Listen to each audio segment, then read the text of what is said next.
बरं याला कारणीभूत कोणी असू द्या, ते प्रशासकीय एक NCERT नावाची संस्था असू द्या किंवा केंद्र सरकार असू द्या किंवा कोणी याला जबाबदार असू द्या, पण ह्या गोष्टीसाठी हा नकाशा त्यांनी त्यांच्या मनाने टाकला होता पुस्तकात.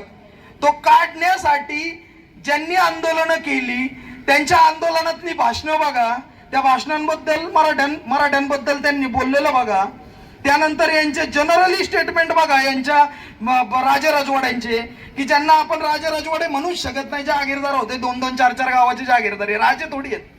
त्याला अभिषिक्त राजा असावं लागतं. 850 वर्षानंतर छत्रपती श्री शिवाजी महाराज नावाचा एकच राजा या भारत भूमीवरती झाला. 850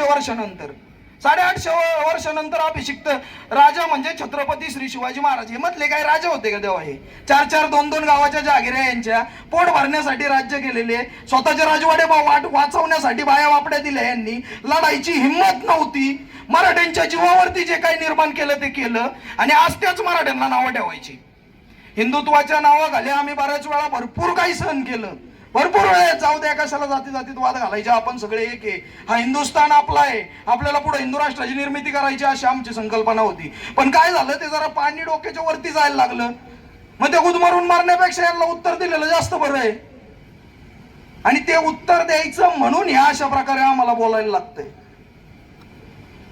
मुळात आम्ही यांच्या विरोधात नाही, आम्ही विरोधात आहे यांच्या त्या मानसिकतेच्या, की जी मानसिकता यांना सांगते की आम्ही सर्वोच्च आहे.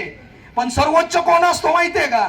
ज्याच्यात धमक असती स्वतःच्या राज्याच्या सीमा वाचवायची, ज्याच्यात धमक असती स्वतःच्या आया बहिणींची इज्जत वाचवायची, ज्याच्यात धमक असती स्वतःचं राज्य निर्माण करायची. काय ते राज्य आमच्या